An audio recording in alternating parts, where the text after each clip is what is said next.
I can see where it ends. I can see the dumping of dollars. I can see the whole system blowing up, and my mind goes black there. I Yeah, don't know what happens that after.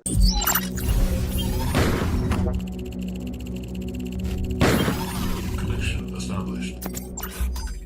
welcome back, my friends. Thank you so much for tuning in. We are here with the legendary Andy Shectman for another episode. Hopefully, we cover all types of stuff because you guys, every episode I hear you guys in the comment section saying, Andy brings so much insight on so many different areas that are important to cover. And I always talk about nowadays being uncensored and unbiased. And I feel like it's very important nowadays to have a consistent source of truth. And Andy definitely brings that. So I'm honored to be able to, post these episodes every week. He's also the CEO of Miles Franklin, one of the most respected companies out there. If you guys want to purchase, just email me, slayer@milesfranklin.com. We have weekly deals. And right now, you guys have been loving some of these deals, by the way. We have the 1 ounce Noah's Ark, the iconic 1 ounce Trump bar 315 over spot. The Noah's Ark bar is 34, or the coin is 349 over spot. And then we have 4th ounce gold eagle, $65 over melt. These are while supplies last, but I did check and the Trump bars are still in stock. But anyways, yeah, Slayer at Miles Franklin. So yeah, Andy, welcome back. Glad to have you here. What you got in your mind? Happy New Year. It's good to see you and good to be back. Yeah. It was nice to take some time off for the holidays and let my brain kind of decompress. There's so much stuff happening every day that if you want to keep up with what's happening, it requires, constant effort. And just taking a couple of days off to chill was nice, but back at it again, and the world hasn't stopped for us. So sure, there's lots to talk about, and I think that'll be kind of the common theme in 2024, man. I think Yeah. 2024 is going to be a year of change, and I think we see that, of course, by we've talked a lot about the BRICS, right? And the 5 countries that have officially been accepted in as BRICS full-fledged members: United Arab Emirates, of course, Saudi Arabia, Egypt, Ethiopia, and Iran. And the countries that have joined all share similar things in common, and that is very rich in natural resources, whether it be Iran, Saudi Arabia, the United Arab Emirates, massive oil producers, Ethiopia, not only the fastest growing economy in Africa, but also very rich in minerals and rare earth metals and precious metals and all that kind of stuff. And, you know, Egypt, I think more than anything, is the strategic controlling of the Suez Canal and the Red Sea and the positioning, shipping, and all of those things. They're all very much considered when admitting these countries. 30 countries have formally applied. 30 more countries have formally applied, including Venezuela, which, here again, I call it logarithmic decay, little by little by little by little by little, chipping away at the dollar hegemony. And Venezuela, people would say, well, that's a nothing burger when you add it to the growing list of countries. Look, Venezuela has the largest known natural oil reserves, known oil reserves on the planet, more than Saudi Arabia. And so you add all of these countries that are joining that are rich in natural resources or critical shipping lanes. This is a unity or a group of countries that is massively gaining legitimacy. Now, I don't think we haven't talked since the new year. So, what happened in the United Arab Emirates needs to be discussed for people who haven't heard me talking about this. And if you have, because I've talked a bit about it for the last week, I'm sorry. But for those who haven't, I think it's very important and maybe one of the biggest events to date. And it's interesting how little the Western media covers what's really important. And that's why a lot of people kind of have a blank stare when you talk to them about this stuff, because the media, as biased as they are, does a horrible job of showing Americans what's happening around the globe and really important things that are happening around the globe. I mean, they never talked about gold being revalued a tier one asset. They don't ever talk about the Belt Road Initiative. You rarely hear anything about BRICS. These are all things that are wickedly important. And when you talk about tier one with gold, is there any coincidence that the central banks of the world have bought more gold ever over the last 2 years than ever before? I mean, you start to put these things together and they start to form a common vision. But I spent a lot of time on your show and others talking about the things that Saudi Arabia has done. When they first joined the Belt Road Initiative, that's what woke me up to everything that's happening here, because every OPEC country is there and the West isn't. So every OPEC country is there. That's a big deal to me, right? I talked a lot about that. Applying to BRICS and now being formally admitted is a very big thing, a huge thing, of course, and talked a lot about that when they when they applied to the Shanghai Cooperation Organization, and Iran was already admitted, full-fledged member. It's the largest regional military and financial organization on the planet. I underscore military. So the military might standing behind these countries is huge. And you got the president of Belarus. Another thing I've been saying forever is that the Shanghai Cooperation Organization and the Eurasian Economic Union will join BRICS. And now the president of Belarus is calling for this to happen. They're all the same countries.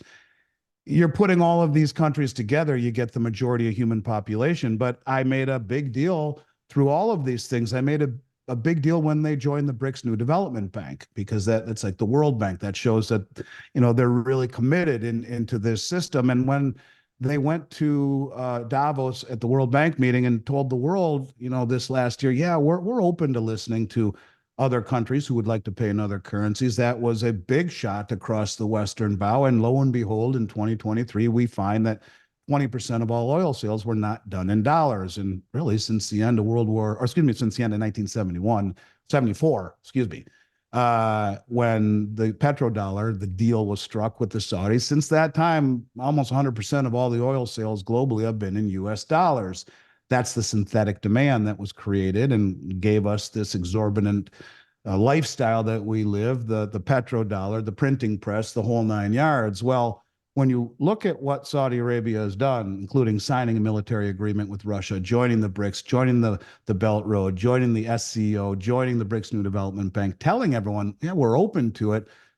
That's all big. But what the United Arab Emirates did about 10 days ago, 2 weeks ago, might be even bigger. Now, UAE is the seventh largest producer of oil in the world. They are an OPEC member. They were just admitted into BRICS right alongside of Saudi Arabia. They have traditionally been Western friendly. But about 2 weeks ago, they had a meeting there in Dubai that was, ironically enough, chaired by the head of the state-owned oil company for United Arab Emirates, where he at one point told the president of Ireland, yeah, if we do this, if we go green, we're going to send people back to the cave. He was saying these things because this summit, this United Nations summit, was on climate control. 200 countries from around the world were there. And 2 days before all these delegates from around the world showed up, and this goes to show how pathetic our media is. MSN picked it up. And I can't really find it. It's still out there if you Google it. But the United Arab Emirates told the world 2 days before 200 countries come for a UN summit, hey, we're not going to take dollars for oil anymore. And if you Google MSN article, United Arab Emirates says won't take dollars for oil, you'll find it. This should be front and center everywhere, but it's not. I covered it. But what becomes even a little bit more interesting to that, and then I'll take any questions you got on that about this, what we've talked about, is that 1 or 2 days after all of these countries left Dubai, you had Putin make an impromptu trip flanked by 4 Russian MiG aircraft fighter jets to the UAE. What did he have to say? He hasn't left the country but once or twice for the last few years because of the bounty on his head by the West. But did he say, hey, we were already signed an agreement with Saudi Arabia for protection? What happened to Gaddafi and Hussein when they said similar things? That's not going to happen to you. And then he went right from there to Saudi Arabia, where OPEC the next day announced a 2 million barrel reduction in oil production per day from 1 million. They upped it by 1 million. What was said to the leaders of the United Arab Emirates and to Saudi Arabia? This union is gaining credibility. It's gaining size and scope, legitimacy, military might, GDP, human population, percentage of natural resources, oil output, shipping lanes. All of these things are happening and accelerating. And to see the seventh largest producer of oil in the world who just joined the BRICS and an OPEC member say, we're not going to take dollars anymore after all you guys signed an executive order to go green. It is the beginning of, I think, some very nasty things that could potentially happen for the dollar. And it's something that people should not lose sight of. Quite to the contrary, the fact that 30 countries have already formally applied, which would give it 40 countries, and 20 more have informally applied. That would be 60 countries. At what point does the world notice that, yeah, man, this is real? And I think that's one of the things that I think will dominate 2024. And one of the things I'm looking at very closely. Yeah, I think 2024 will be the year that people are enlightened to this, but I also do worry about mainstream media focusing on the noise, like the election or the protests and all that, and not focusing on the bigger picture. I want to ask, you mentioned the Belt Road Initiative. I feel like that is the glue that's kind of just that's like the missing puzzle piece for all of these countries to I guess form together, because you said these countries are oil rich, and that's what I really want people to understand. This, we're trying to go green. Why in the world would all these other countries want to go green? They don't want to, right? So we're poking the bear, and then we're also sticking our greedy little fingers in their pockets. It makes sense. I'm more worried about the dollar, and I feel like people don't understand how close the dollar is to truly collapsing or some type of reset. And then you hear like CBDC or this other currency. I want to ask you, I'm trying to get to this point, is what would happen, do you think, to the dollar if the BRICS launches this currency, this digital currency backed by physical commodities? What would the United States do? Like, is there any, like, I just don't know. We're in foreign territory, pun intended. Well, and one of the traits of the BRICS is to do things in a methodical fashion, to do it and make it legitimate before they issue. And I think that's why they tasked all of the finance ministers to go back to the drawing board and come back to the meeting in October. There's going to be over 200 political and economic and social events in 10 cities throughout 2024 before the big meeting in October, where I believe, they were tasked with coming back and presenting their findings for a common settlement currency. In the meantime, with the addition of Saudi Arabia, Iran, UAE, the BRICS now basically have surrounded the entire Persian Gulf. And when you add Egypt and Saudi Arabia to it, they have control of the Red Sea and the Suez Canal. They are consolidating both physical control of land and sea, and this falls right in this whole Belt Road Initiative deal and all of these shipping lanes. It falls right in with the BRICS, because you have this new northern sea route that Russia has just made that allows, you don't have to go around the Cape of I think it's called the Cape of Good Hope. Instead, you go right up through the northern sea route in Russia that they will allow permission to, that will save, I don't know, 10 days or whatnot. And when you look at, and the north-south corridor as well, I think it's called, where they've built passageway between Iran and India, where it's not just all of the strategic commodities, it's the fact that they are building routes that will not be patrolled by the U.S. Navy. They will be building strategic trade routes that will allow the expansion and the delivery of goods. When you look at the Belt Road, all of the maritime channels, the bridges, the roads, the train tracks, all of this stuff will only be driven on or used by commerce and military. It's not going to be for everyone just to drive around on. This is a specific plan where they are trying, I believe, to not only acquire all of the commodities and pull all of them out of the ground, but be able to transport them. So they're covering all production, distribution, and accumulation, and using these strategic routes that the West won't have the ability to use, and will really put them behind the eight ball. So yeah, I think that's exactly what you're talking about. I mean, it's 15,000 miles around the Cape of Good Hope. Wow. You're talking about a third of the way faster to go up through the Northern Sea route that Russia is building. And so these all connect with the Belt Road Initiative. And so you have this massive infrastructure of distribution that will be patrolled by military and will be a, kind of the Panama Canal on steroids for commerce in this portion of the world. And, the West is not part of it. So if indeed you had OPEC say, look, we don't want to take dollars anymore for oil sales, very quickly you would see everyone on the planet have no need to stockpile them as they have for over 50 years, creating this synthetic demand, and they dump them, which creates a very, very high likelihood of a hyperinflationary event here in the United States. And that's we've talked about before. When interest rates go to the moon as a result of them, they did it to us, but did we incentivize them to do this? I mean, the Speaker of the House right now and basically the whole Senate are contemplating a plan, which they're going to announce by February to, we've sanctioned the Russian assets.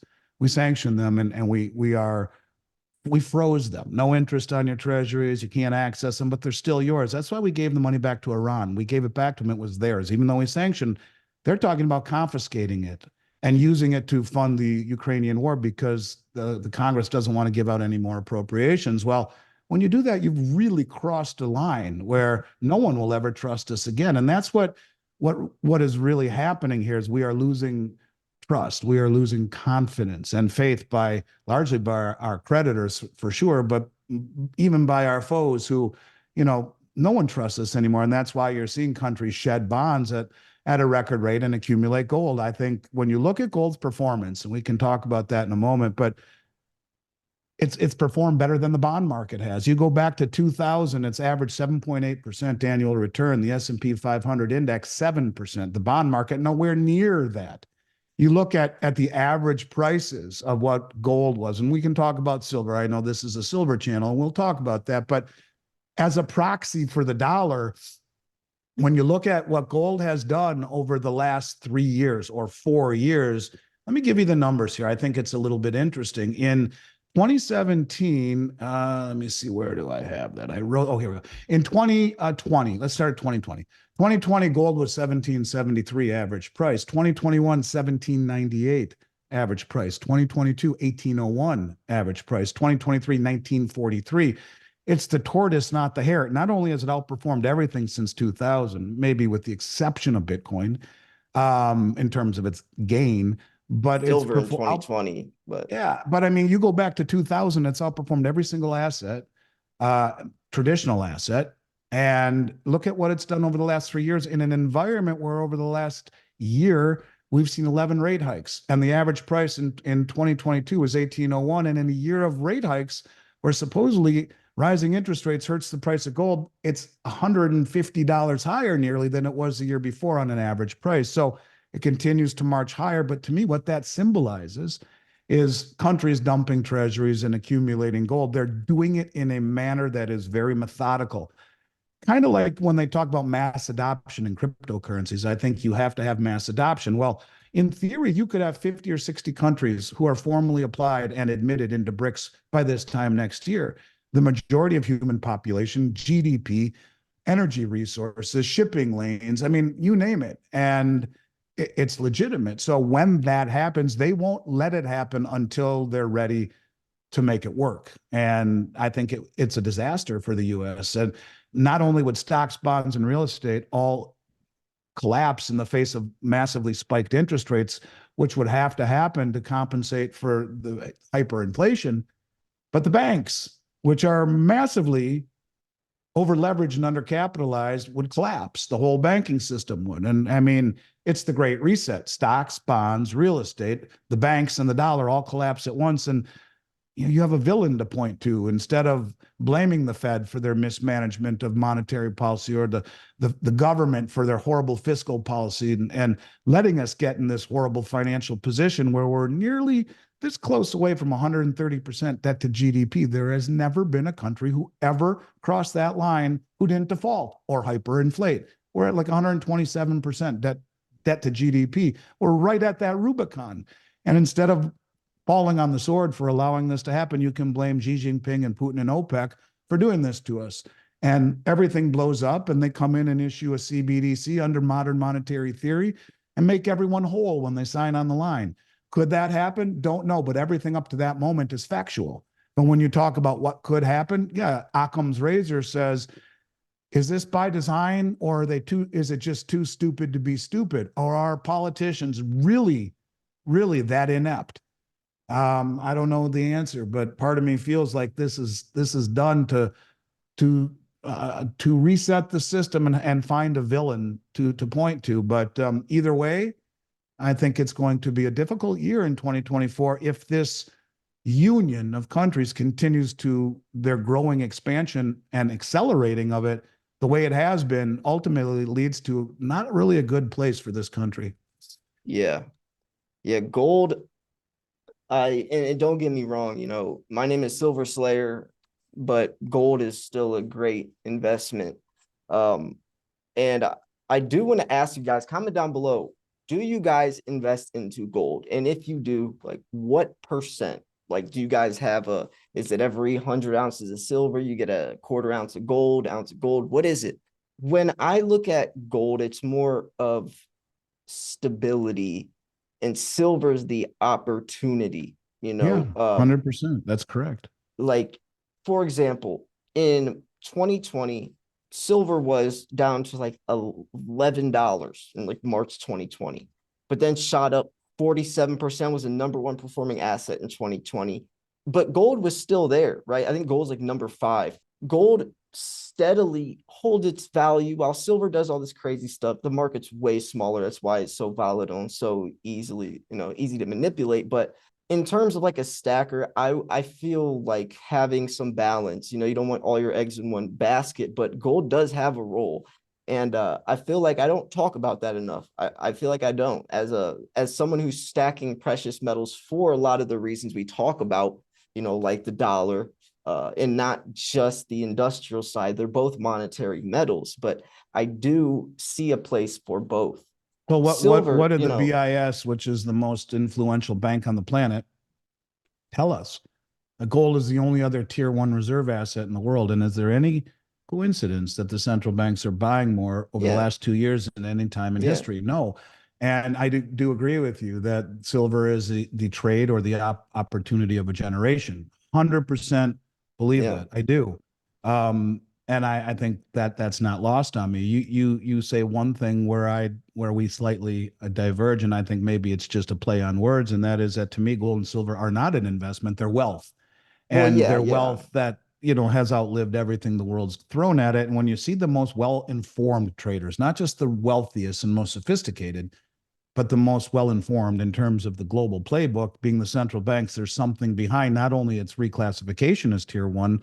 Other than US dollars and treasuries since the end of World War II, that's been it. Now they all of a sudden make gold tier 1. And then is that why the central banks are buying more than in any time? Sure seems that way to me. But a lot of the reason that these things get unnoticed is the information that we are being fed, as we've said, is very, very misleading. And we're being lied to. And let's look at inflation and employment as an example. The Federal Reserve is supposed to make its decisions based upon full employment and inflation. That's what they're trying to do, maintain stable prices and employment, right? So if you go to John Williams' shadowstats.com, you'll see the way that we used to calculate inflation. And by the way, inflation is an increase in the money supply, and inflate, you are adding to the money supply. It's not rising prices, which are a symptom of it. That's one reason they're lying to us. They have us believe that rising prices is inflation. No, increase in the money supply is. And when we've added trillions and trillions of dollars over the last few years, that's where inflation comes from. But the way that we used to gauge the CPI, which is the most widely followed indicator of it, has changed considerably over the years to support their inflationary agenda. But if you look at the way inflation was calculated in 1980, we're at about 11% inflation, not the 3% or 4% they'll have you believe. So that's lie number 1. And certainly when we talk about cost of living increases and index funds and all of these things that are supposed to be inflation adjusted by lying about the inflation and the treasury market, by lying about inflation. Well, they have a vested interest in doing that, let's just say. So number one, the info we get on inflation's crap. The BLS, we should take the L out this year and call it BS. It's bullshit. It's total bullshit. And here's another example.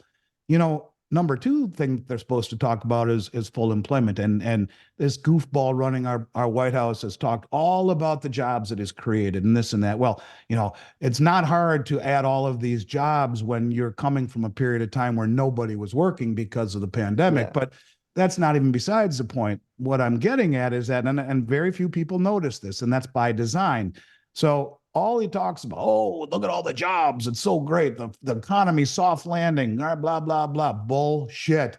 The BLS came out 2 days ago, and they revised downward their payroll data by 443,000 jobs, or more than 40% of payroll growth in 2023.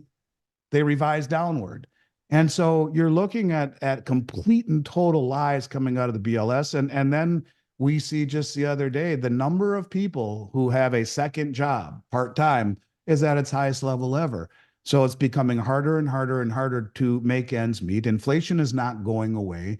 How do we pay for all of these things? And all of these metrics by which they tell us, to talk about inflation. How about the 10 million people that have entered this country illegally? Who's going to pay for them? Medical, schooling, housing, and how about the jobs they're all going to try to compete for, which lowers the wages of the tax-paying Americans who are doing these blue-collar jobs or these entry-level jobs. There's still people who need to do that, and now they're going to be, given to migrant workers illegally in this country at subsidized rates, which just hurts the tax-paying American. But who's going to pay for all of this stuff? And not to mention the 150 trillion in unfunded liabilities, Medicare, Medicaid, Social Security, government, military pensions, on top of $34 trillion debt. And I always say to people, so it sinks in for those who haven't heard, a trillion seconds ago being 31,688 years ago. Let that sink in. Yeah. So when we talk about inflation and interest rates and all of these things that we are being lied to, they're going to get worse. And just like the subprime crisis was contained, no, it wasn't. It collapsed a few days later. Just like there was no inflation, no, that's not true. It was transitory. No, that's not true either. It was structural. No, that's not true. We've got it contained again. Well, maybe not. And so the information we're getting is really making it difficult for most people to understand what's happening. And that's at home. What's happening outside our borders, we get nothing. And so no one understands the Belt Road, the BRICS, the Shanghai Cooperation Organization, the fact that gold is tier one. No one understands what's coming, and you can't get out of the way of what you don't see coming. And that's why guys like Al Gore say that people like you, alternative media, is a threat to democracy, because you don't have all the people hearing all the same information coming from the mainstream. Right. Well, the mainstream lies. And so what we are trying to do is, and everything I try to do is to show fact. Yes, I try to connect the dots. That's where supposition comes into play. But when you look at all of the dots lined up, I mean, it's just too stupid to be stupid. You have to ask yourself, is this really happening? Could this actually be by design? Yeah. And then you look at what's happening here in this country with the election, with the border, with the wokeness, with the lawlessness, with all of these things, the Justice Department, the justice system. I mean, the things that made this country special. I think a lot of the world is looking at and saying, hey, what the hell is going on in that country? And that's why I think it will only accelerate the de-dollarization, the joining up of these unions, where, you get a guy like Macron from France, who said he wants to join the BRICS, go to the meeting last year. He was turned down. He did a 50-point trade agreement with China. He bought liquid natural gas from the UAE and paid in yuan. I mean, these are things. He was right there with us when we sanctioned Russia a couple of years ago. So look, things are changing, accelerating sides are being chosen. And I think 2024 will be a year of change. And unfortunately, probably not great change for this country. And the censorship part, I mean, I have firsthand experience. I made a video a couple of days ago showing some stuff about the Trump ballot ban, just just talking about stuff, right? A couple minutes after I post the video, I get an email from YouTube saying, hey, we restricted your video and had to take out the link because whatever, just made up some stupid thing. And now the video is shadow banned, basically meaning only my subscribers can see it. You can't search for it. It won't get recommended. And I was just talking about actual facts about the ballot, just talking about it, just made a video about it. And it's sad. And I'm thinking here, like, this is probably going to get worse. So should I make like another website where I can post straight up truth without having to worry about my channel getting taken down? Well, that's Like why a lot of guys in your position are going to Rumble because of this censorship, which, it's the First Amendment, for God's sakes. And so when you talk about freedom of speech, well, it's not, it's censored. And I said all throughout 2020, when I really started doing podcasts, that it was the censorship that bothered me more than the pandemic. And I could see it with all the people that I did interviews with. Sarah Westall, a lovely lady from Minnesota who has a great channel. GoDaddy took her whole domain down because of it. And, she had her YouTube channel taken down. And so, look, I think that free speech and censorship and getting truth out to the public is becoming harder and harder and harder. And that's why so many people will get swept away by these types of, once in a generation type of changes that obviously, you have some people wanting to keep us all in the dark. I'll tell you, I have to spend copious amount of time researching, and many of the sites that I go to are outside the US. They're in Asia, they're in India, they're in Africa, they're in South America. These are news channels, news services that are, not beholden to the US censorship. And unfortunately, that's what it's come down to. If you want to know the truth, you have to dig. And most people are too exhausted from just trying to keep it all together and make ends meet to be able to do that. So that's where we come into play. I was going to say, that's why, that's what I always say. Like, I say, subscribe, not for my sake, for your own, because I will post unfiltered, uncensored, and unbiased videos on a daily basis. Listen to this one. Here's another thing, talking about people don't know. I copied this so people could hear. I talk a lot about bail-ins, but I don't know how many people get it. I think people should Google bail-ins Dodd-Frank Act. Let me just read just a couple quick sentences. Yeah. Bail-ins. Under the Dodd-Frank Act, as receiver being the FDIC would have 3 to 5 years to liquidate the banks. That's number one. Bank goes bust, 3 to 5 years. You may not get shit for 3 to 5 years. Number two, to ensure that the shareholders, people who own stock, and the unsecured creditors, that's the depositors, under the Dodd-Frank Act, people who have deposits are now called unsecured general creditors, bear the losses of the failed bank. Well, there you go. You will bear the losses of the failed bank. Oh, we want to also remove bank management responsible for the failure. Of course, it's not the Fed or anyone else that's responsible. It's the bank managers. And make claimants, make payouts to claimants that are at least equal to the amount that would have been received under the bankruptcy coverage, FDIC insurance liability to qualified depositors of up to $250,000. So they'll pay you up to $250,000, but it can take 3 to 5 years to get your money if the bank fails.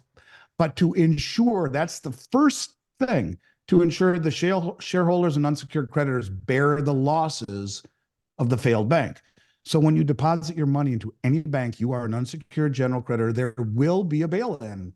And when that happens, we're getting to the 12th hour, because every single person in this country will question the safety of their bank, and you'll see bank runs like you've never seen. That's when things really start to spin out of control. Yeah. I've heard a lot of different stories of people just saying something a bit controversial and bank freezes their account. But I also wanted to branch off into the COMEX, because I made a video, I think yesterday, and it was mentioning 6 different reasons why silver could surpass $50, because I see so many forecasts, very, very modest, like $30 by the end of 2024, $26 mid. And I'm like, it's very modest. I feel like that is possible with the suppression, but the COMEX is, I feel, the one thing that if that gets exposed or falls through that facade, that is where everything will come falling down.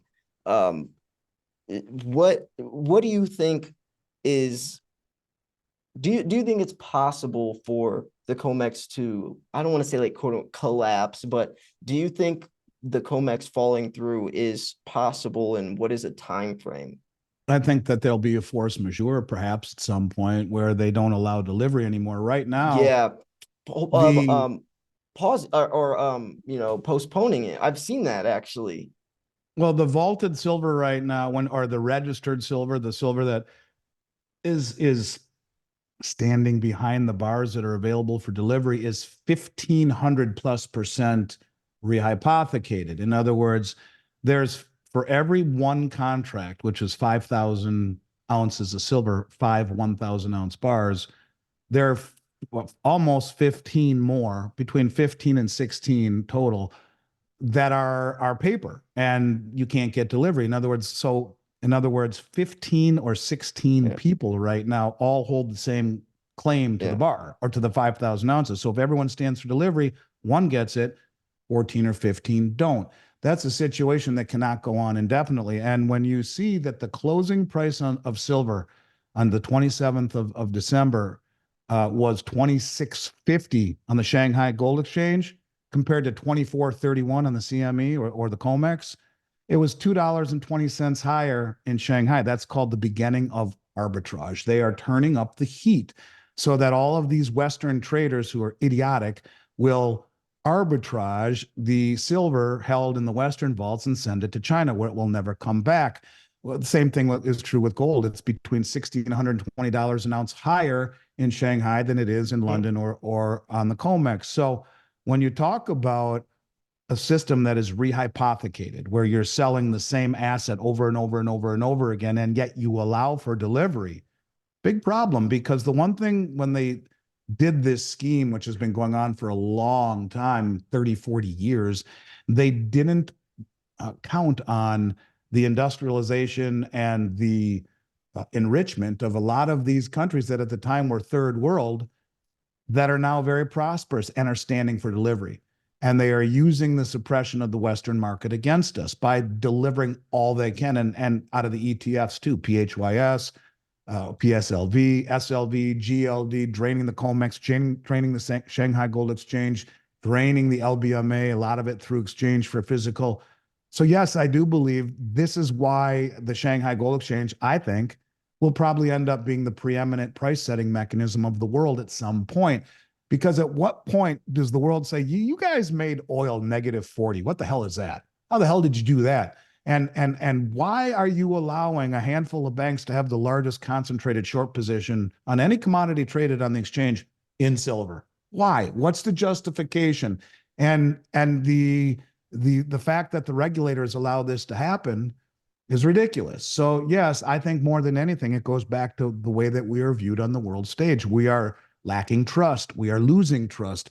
And that doesn't just go to our bond market or our currency market or our judicial system or our electoral system or our current administration. It also goes to our commodity markets, which forever have been the price setting mechanisms of the world.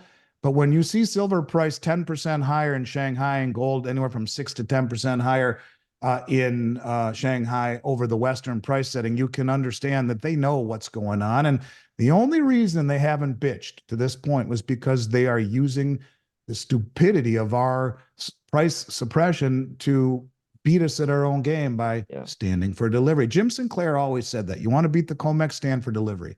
Well, it's one thing to say that to the gold community. It's another thing to say that to sovereign wealth funds or the People's Bank of China or the country of India or all of these entities that are buying commodities at subsidized prices in a world where price discovery has been obliterated through suppressed interest rates and easy money. Gold and silver are hopefully underpriced, underaccumulated, and very cheap. And it plays right into the hand of these countries who, as Zoltan Pozar calls it, are now entering Bretton Woods 3, a system that will be described and denoted by commodities and transparency, not by opaque debt instruments and promises and rehypothecation that has allowed us to, in essence, screw the world and a lot of people with, lies that we stand behind our reputation, but the reputation is beginning to wane. And so I think you'll see more scrutiny, more standing for delivery, and at some point, a pivoting from the Western price setting mechanisms to one that are more legitimate, that aren't futures based, that are cash and carry, that are more reflective of the countries that understand what gold and silver are, and that's wealth, than those here that look at it as a tool of speculation. Yeah. I hear a lot of people say silver will never break above $50. And I feel like they just don't understand the history even. Look at 1980, Hunt Brothers. Look what they did. Turned it all into physical. What happened? Markets went crazy. COMEX almost got, if the government By the way, it's wouldn't the have same stepped in. situation right now. Yeah, It's the yeah. same. They realized that there was more paper contracts Yep. than bars backing it, Turn and it they stood in. for delivery. Well, Yep. COMEX changed the rules on them, and that's what will Yep. happen here. Silver The Rule rules will 7. change somehow. Silver Rule 7. They made a law on the spot to stop the Hunt brothers and then deem them these evil criminals. Because why? Because that was a popular story. They didn't want the truth getting out. Oh, these guys are all buying silver because they understand the dollar's worth. No, push them as these evil criminals and no one just think, oh, they're just some whatever. I feel like that's what happened because a lot of people do look at them as just corrupt criminals. Don't even look at them as someone who or brothers that was just trying to take their money Advantage of somewhere the else. rules of the Yeah. game. Yeah. Look, So if flip it. you play within the confines of the rules and you take advantage of those rules to the best of your ability, you're not cheating. And the Yeah. same thing would be true about paying taxes. You are obliged to pay the least amount of taxes as humanly possible. And that means taking advantage of the rules. And that's why the wealthy pay so little in taxes, because they take advantage of rules that others don't even know exist. And the same thing is true here. All they did was take advantage of the rules that no one else Yep. saw, and they got screwed for it. And that's Yeah. a It's bad a thing. And man. that's what I mean about losing trust on the world stage, where we are, many countries view us as being hypocritical. And, look, I'm the biggest patriot there is, and I love what this country has offered me, but I'm afraid at the way our leaders are bringing us down a path where we are losing credibility and the good graces of our foreign creditors, and we are being laughed at by a large swath of the world for the poor decisions we are making. And I always say that if it were just the mismanagement of the dollar outside the country, even going green, we could fix things. But when you Yeah. look at what's happening here, we are losing this. We're watching our culture be whitewashed. And I Yeah. think that's something that it was our culture and our, respect of authority and our belief in God and all of the things that made this country special when, for a long time is now being whitewashed. And the world, this is not lost on the world. And a lot of our, people say, well, who's going to trust China, and well, who's going to trust us anymore? And that's why they will use blockchain and commodities to peg it so they don't have to trust a government. They can see it for themselves. And that's one of the things that blockchain does that I am a fan of, is Same. transparency and immutability. And so Yeah. if you can marry the two to keep politicians in check, then that's what will ultimately, I believe, be, the death knell for the dollar if the BRICS come out and do that, because there's no incentive to hold a dollar that's being inflated away by a country that most people around the world, or many people around the world, view as lacking trust. And if you don't trust the administration, if you don't trust the markets, if you don't trust the dollar, what do you have? A heritage that has gone by the wayside. So yeah, I hate to be pessimistic, but I think it's important for people to open their eyes. There's a fine line right now between realism and pessimism, but I think it's finer than it's ever been. Truly, truly do. And when you ask me about silver, look, the country of India in the past 2 years has imported 400 million ounces, real damn close to that amount. And that's way more than is on COMEX. And what has China accumulated? I don't know. The numbers are nowhere near as big, but are they accumulating a whole lot more than they're telling us? Are they producing it and not selling any? They don't allow any gold and silver to leave the country. So, these countries understand that this is a strategic play. And they're doing it methodically. They're not just grabbing all they can because they crowd themselves out of their own trades. So this is something that will happen slowly and methodically until the all at once moment happens. And that's what I mean, little by little by little. That all at once moment happens when the COMEX goes force majeure, or when there is no more metal to be delivered at these prices, or when the arbitrage turns up so high that it siphons all of the stuff that's not nailed down, or whatever it may be. There'll be that all at once moment. But until that happens, yeah, I mean, I think the best thing people can do is look at it for what it is. If if the prices just didn't make sense, and that would be one thing. But when you see the most well-informed traders on the globe use these prices to their advantage and accumulate it, that's all you need to know, is that you're being misdirected by price and rhetoric. And if value was indicative of acquisition, then why the hell are the most well-funded and well-informed traders on the globe doing what they're doing? It's misdirection. It's misdirection. They are misdirecting the world because there's only a finite supply of gold and silver and copper and aluminum and zinc and all of these things that they want to accumulate. There's only a finite supply, so you need to do it in a methodical fashion. And that's the way they're building their infrastructure, the way they're building the countries and all of the assets and natural resources that they possess, and the critical trade routes, and all of this stuff is being thought out, where our administration, president doesn't even know who he's married to. And it's a position of this country, I think, has a vastly different image than it's ever had, and that's adding to the acceleration of this endeavor that's going on around the world of coalescence and safety in numbers. Yeah, man. When you talk about silver, I want to say, or I guess break this down, because when I read this, it really made sense. So silver is wealth, and it's like putting your money in like a time capsule, basically. Like a walking Liberty $50 back in the day could get you a gallon of gas, like 50 cents. Nowadays, that same exact coin can get you a couple gallons of gas, right? Like, let's say back in the day, I was at the gas station, gave the store clerk 50 cents, that's silver inside of it. And then let's say all of a sudden I went into some time machine today. This same exact coin can give me that. Nowadays, 2 quarters cannot get you a gallon of gas. You see how like silver is timeless? It's like putting your money in a time capsule. And when I like fully understood that, I think it really helped me see the bigger picture of that timeless aspect, instead of trying to compare it to the price. Like, no matter who says this coin is worth what, is irrelevant, because the coin's value is the 1 ounce of silver inside of it, not the price tag. And I feel like a lot of people just determine silver's value on the price. And like you say, that's the greatest tool of misdirection. So It is 100%.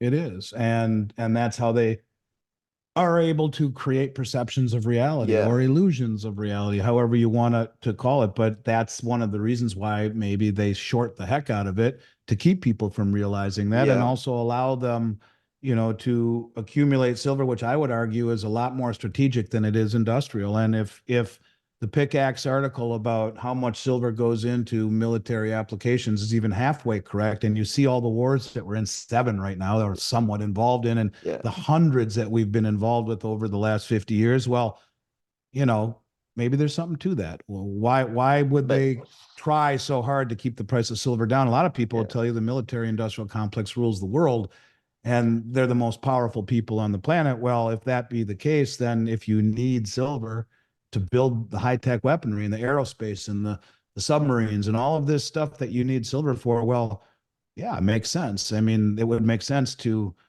have all of these banks suppress the price, to speak to the government and say, this is how we protect our country, blah, blah, blah. But you can only suppress a market or manipulate a market for an extended period of time by pushing it in the direction that it is going. And for the first time in my 33-year career, the world is looking at things differently and looking at commodities differently. They've had a free ride for a long time, But all Yeah. manipulations ultimately end, and usually ultimately end badly. So this will be no Yeah. different, because you see such huge acquisition by sophisticated traders who know the playbook. And that's what's betraying everything in terms of the suppression. They had it easy for a long time, in the 80s and the 90s and the first part of the century in 2000, because no one was questioning the dollar, the safety of the dollar, or the treasury market, or we had a different image on the world stage. And so these things are rapidly changing, and people suffer from recency bias. You have to be able to see the changes. If you don't roll with the changes, you get rolled by them. And Yeah. that's the thing. And that's why having these viewpoints that we do can be a very lonely existence, because so many of the people you care about, they don't understand it. They won't listen to you. They think you're crazy. But look at the stuff that I've been talking about for 3 years, that when I started talking about it, nobody was, and none of Yeah. this stuff had happened. Go back and watch my videos from very early 2020, where I'm talking about the BRICS, the Belt Road, where I'm talking about Saudi Arabia will join the BRICS, and ultimately you will see a situation where the world doesn't take dollars for oil. And I've been saying this for 3 years, and you know, I can't believe how much has happened. Well, the acceleration of these things is happening, and yet so few people know because the media doesn't tell us. So, God bless a guy like you who's out there standing out on a branch, the wind blowing at you, and telling the world the way you see it. I do it too, and hopefully someday we'll all be thanked for it. But I mean, I don't know. All I can tell you is that I try to put all the facts together, and Occam's razor says, well, what's the most logical outcome or reason for this? And that's why I say, is it just too stupid to be stupid? Could this have all been planned? Or are we being, as our country, just being run by a bunch of people who are inept and don't care about the future generations? Just the increase in the debt alone from January 1, 23 to 24 was over $2 trillion. It took us over 200 plus years, like 230 years to do the first 2 trillion. We did it in 1 year. We paid $900 billion in interest payments this year. And, and the Congressional Budget Office says by 2031, 100% of all discretionary spending will have to be borrowed, because every dime of tax receipts will go to pay just the interest on the debt and mandatory entitlement spending like Social Security, which is 70 trillion underfunded. How big is a trillion seconds? 31,688 years ago. How the hell do you pay back 70 trillion to the Yeah. promises of this working public? You can't. So, when you talk about 100% of all discretionary spending going to need to be borrowed, that means military too. So how are we going to be the most dominant military Yeah. presence on the planet, and the most dominant financial wealthiest country in the world, who has to borrow money just to pay interest on the debt, and to fund our military? There's $10 trillion due in bonds this year, 2024, that we need to come up with. Where the hell are we going to get that? I got a good idea. Let's borrow more money to pay what we already borrowed. Yep. So we have entered a place where, if you don't see that for what it is, engineering a soft landing, my ass, where we have 5 trillion in assets backing between 150 and 200 trillion in debt, and the largest asset, student debt. We're broke, we're insolvent, we're losing our image on the world stage, and we're not telling the public what's important. So, I can keep saying the same thing over and over and over again, and I'm redundant, and I am fully aware of that. I keep trying to add more and more and more to the story that I've been talking about for 3 years. The reason I haven't pivoted from it is it keeps happening. It keeps coming true, greater and Yep. greater and greater and greater. So I keep following this progression of events. Where does it And end? You want to know the funny thing is, I'm having a hard time. I can see where it ends. I can see the dumping of dollars. I can see the whole system blowing up, and my mind goes black there. I yeah, don't know what happens after. that And I don't know. I mean, is it being engineered by people who want this to happen with good intentions, or is it bad yeah, intentions? I mean, what happens to the country? What happens?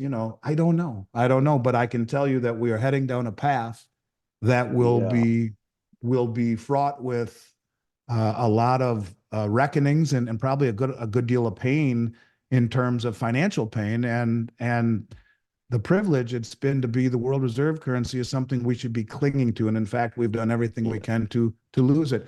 And if right. you indeed do see the Senate and the House say, yeah, we're going to not just sanction this money that we're holding, we're going to confiscate it and use it for the war in Ukraine. there will never be a country again that will trust us. So you have already opened Pandora's box by doing these things. Now you're going to blow it open. And I think that when the world sees that we think it's acceptable to confiscate people's forex reserves and their treasuries and their assets and actually steal it, we are not the country that we profess to be. We are We're not the the bad country guys. that's no rule of law. That's not a free country. That's not a democratic. It's just a whole bunch of crap, is what it is. So, I know that I say the same thing a lot. I try to keep it fresh. I know Yeah. that it's somewhat pessimistic, but at some point we have to pull the blinders off and say, well, why is this shit happening? And put it all together. And you tell me, is there an outcome that you see that would be predicated any differently based upon the things that we are doing? And how do we pull up from it? How do we pay off nearly 200 trillion in debt? How do we do that? Okay. I mean, all of these things. And why do we have an administration that prioritizes equity over ability? And I don't care what color your skin is or who you sleep with when you go home, or I don't even care what drugs you do when you go home. Can you do your job well? Can you be there on time? Are you ethical? I mean, are you hardworking? All of those things that matter. The rest of it, social issues, are just so stupid that they are coming into really predicating who we let run our country and who we let speak freely versus those who we don't, and what we're teaching our children all the way up through the college ranks. So this is time. This is the year to be real, because I think, leading up to the election, if I were one of these countries and wondering, is Trump going to win? I'd want to make my move before that happens. And whether you're talking China going to Taiwan or whatever it is, that's a good point. We're not feared on the world stage. So the fact that the chief military advisor, whatever his name is, the guy that's been the head of the military advisory for the president, chief of staff, whatever he is, can be gone for a week in the middle of all of this stuff that's going on and doesn't even talk to the president for a week, and no one in the White House knows and doesn't even know he has cancer. I mean, they're so screwed up, it's unbelievable. Yeah. So no one fears this anymore. And if you're going to make your move, I would say it would be this year. Now, again, I'm just spitballing, but I think it's going to be a crazy year for sure. Lots to talk about every week, that's for sure. Yeah, that's a good point. When we're most vulnerable, that's a good spread point. thin. Yeah, and we have a very weak administration. Yeah.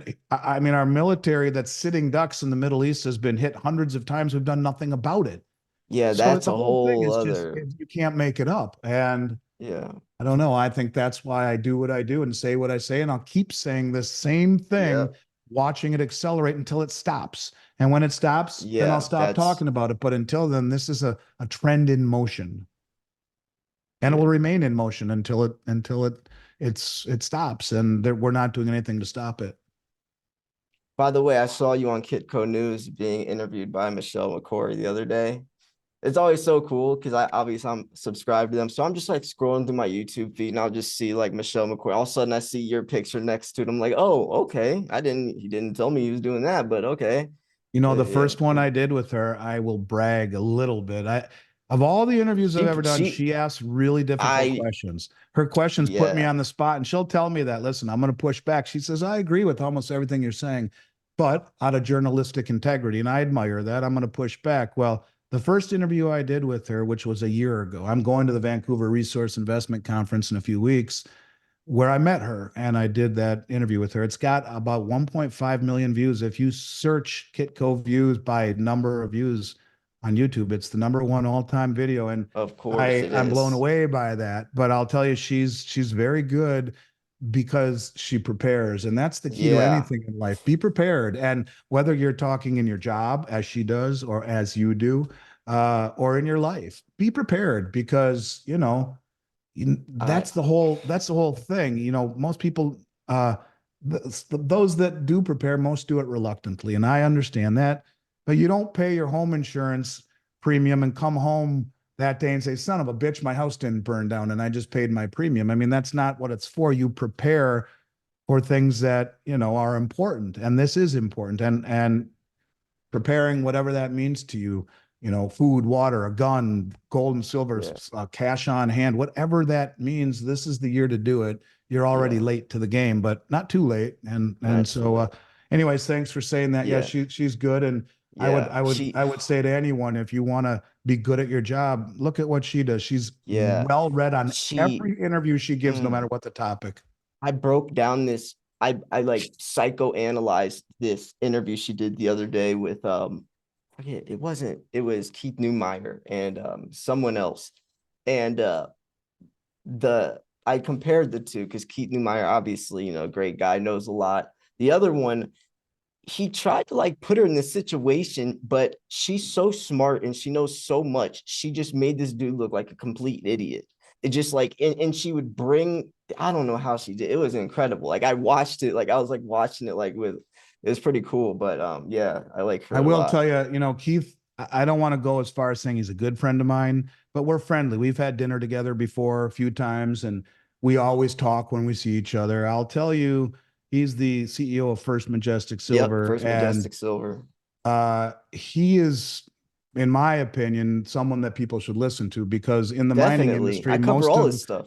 Well, most of the CEOs in the mining industry are geologists and they stare at rocks all day. Keith is a businessman and a very good businessman, and a very smart one, and one that is ahead of the crowd. So I think he's one worth listening to whenever you see him out there. He's filled with good information. Yeah, like Phillips Baker, CEO of Hecla Mining, versus Keith Neumeyer. Both did interviews a day apart from each other. Both said completely opposite things. So Phyllis Baker sitting here saying, "Oh, we have plenty of silver in our reserves," and then you have Keith Neumeyer sitting here saying the exact opposite. But anyways, I just want to say one last thing before we wrap it up. Last episode, people even said like, "Yo, something hit you hard," and it was a heavy episode for me. Like just hearing you mention all that stuff, like it really threw me off. I don't know why that like last time, but you just said something and it makes a lot of sense. You said, I can envision all this through until it just goes black. Yep. That I feel like is that thing, like last episode, like something doesn't feel right. And that's scary. Like to just, well, when you talk about this being a cultural war where, red and blue, black and white, rich and poor, vaccine, no vaccine, this country is very divided and angry, and there's lawlessness. You can go into these in New York City, you can steal up to $1,000 and not go to jail, or, look at what's happening in all the big cities. And when you talk when you talk about a cultural war like this, it becomes very dangerous in an economic catastrophe or a market collapse, a currency collapse. You throw in the divisiveness, the anger, the dividedness. And that's one of my big premises, is that I think if what this country stood for, like when I started in this industry, the people I spoke to largely were World War II veterans. And when they said something, you didn't even have to think twice. It was done. Their word was their bond. That was a generation that no one gave them anything. They worked their ass off. Most of them never went into debt. They didn't spend money they didn't have. They grew up during the Depression. They risked their lives. Many of them never came back, but they risked their lives for this country. One of my biggest clients that I ever had, I miss him dearly. His name was Bing, and Bing was on one of the ships right next to the USS Arizona in Honolulu when they were attacked in Pearl Harbor. And the conversations I had were incredible. And these people, this was the kind of person where, not him, but another guy, I'll never forget. I was probably 23, 24 years old. And I'm like, "Hi, John." He's like, "What's this John stuff? It's Mr. Smith." It was a situation where it was respect. It was hard work. It was belief in God. And, I don't care if you're religious or not. It was the morals that go along with that. It was all of the things that made this country great. And you look at it now and wonder, these guys are spinning in their graves. And so, I think that's really the scariest part of all of this, where it goes black. If you see a collapsed economy, or the world dump dollars, and the byproduct of that is blown up markets, blown up banks, the whole 9 yards. Look, man, you're a father. What would you do if your child was starving to death and you had no choice but to be a criminal? I mean, I would. If my kids were starving to death and I had no choice but to find a way to feed them, I don't know a father that wouldn't. Right. And I say that to you when you talk, that's just basic. But when you add in the fact that there's a lot of anger and divisiveness, and the last time someone tried to pull a presidential nominee off the ballot was Abraham Lincoln, and not too shortly after that there was a civil war. So when you talk about the dividedness of this country, to me, what it really says is that, are we really able? Forget about the fact that 65% is paycheck to paycheck, 45% over 100K paycheck to paycheck.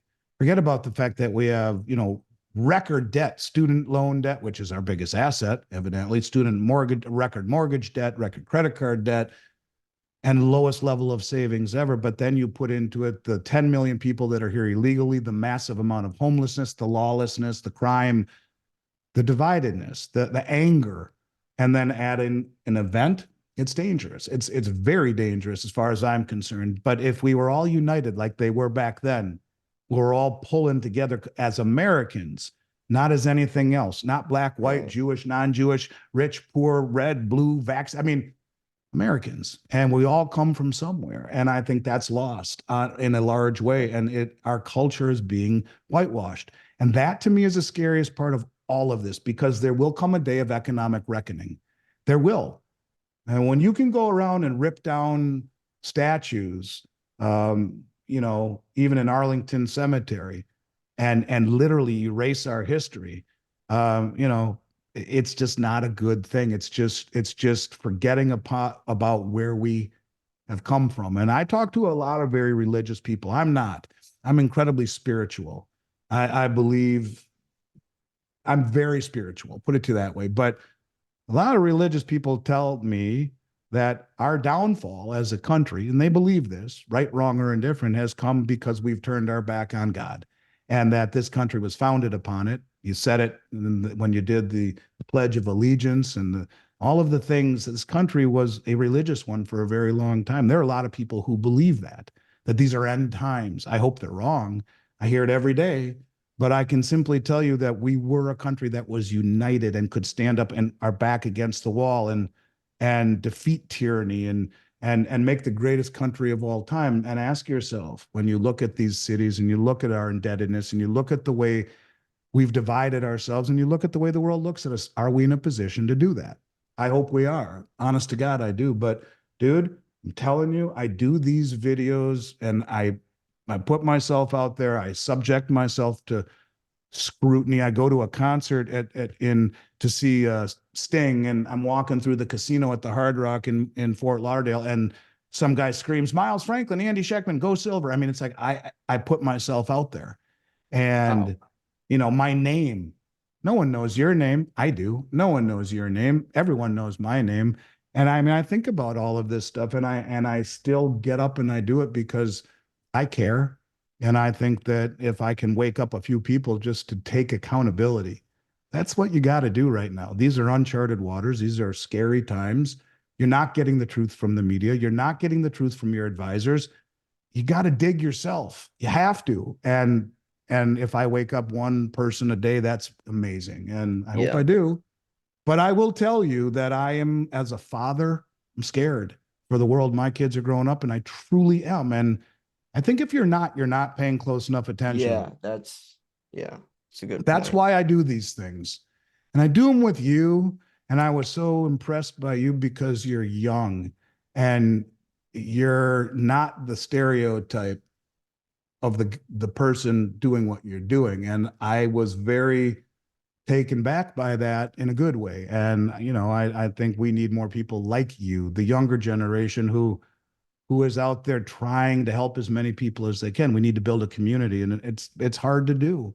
So, I don't know. I always try to let people know how impressed I am with you and what you're doing. But you and I are just a couple of voices out there, and I think there will come a time this year when people will look back and say, my God, they were right. We should have done this. Yeah. We should have listened. And I think that moment of realization is rapidly approaching. And I don't know what triggers it, if it's a bail-in or if it's a admission by OPEC or whatever it is, some event. We're being warned. Everyone keeps saying, including Ted Cruz. I was watching him the other day here, this morning on Fox. I am really concerned of a domestic terror attack. Well, really, you let 10 million people. I'm not saying him. We let 10 million people in here illegally, a lot of them on the FBI most dangerous list. And what do you know? They're talking about homegrown terror. All of these things, man, are starting to rip apart at the fabric of this country, and we need to try to take it back. But you can't do that until you get your own house in order. Start one person at a time, starting with yourself. Get out of debt best you can. Start buying gold or silver or something, Bitcoin. I don't care what it is, on a methodical basis. Every paycheck, if it's 1 ounce of silver, if it's a tenth of a Bitcoin, I don't care what it is.